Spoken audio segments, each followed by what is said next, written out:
കൂട്ടുകാരെ, ഇന്നും മറ്റൊരു കഥ കേട്ടാലോ? കഴുതബുദ്ധി.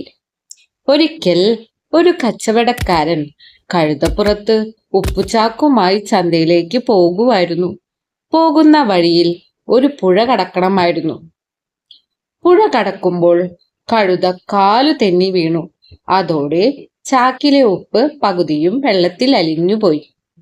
ചന്തയിലേക്ക് നടക്കുമ്പോൾ കഴുത ആലോചിച്ചു, ഇത് കൊള്ളാമല്ലോ, ഭാരം കുറഞ്ഞുവല്ലോ. പിറ്റേന്ന് ആ വഴി വന്നപ്പോൾ കഴുത മനഃപൂർവ്വം പുഴയിൽ വീണു. പകുതിയുപ്പും പോയി. കച്ചവടക്കാരന് കാര്യം മനസ്സിലായി. പിറ്റേന്ന് കച്ചവടക്കാരൻ ഉപ്പിന് പകരം പഞ്ഞിയാണ് ചന്തയിലേക്ക് കൊണ്ടുപോയത്. ഇതറിയാതെ കഴുത അന്നും പുഴയിൽ വീണു. ബ്ലും! പഞ്ഞി നനഞ്ഞു കുതിർന്നു വലിയ ഭാരമായി. കഴുതയ്ക്ക് ഇരട്ടി ഭാരം ചുമക്കേണ്ടി വന്നു. അയ്യോ, എല്ലായിടത്തും ഒരേ വിധി ഫലിക്കില്ല. കഴുതയ്ക്ക് മനസ്സിലായി.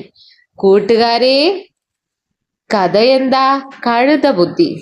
അപ്പോ കഴുതബുദ്ധി എന്ന് പറഞ്ഞാൽ എന്താ? കഴുത ആദ്യം ഉപ്പ് അലിഞ്ഞു പോയപ്പോ കഴുത എന്താ വിചാരിച്ചത്?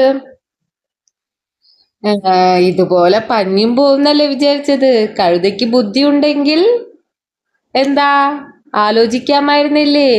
പഞ്ഞി നനഞ്ഞാൽ ഭാരമുണ്ടാകുമെന്ന്. അതാണ് കുഞ്ഞുമക്കളെ നമ്മൾ കഴുതബുദ്ധി എന്ന് പറയുന്നത്. മനസ്സിലായോ എൻ്റെ കൂട്ടുകാർക്ക്?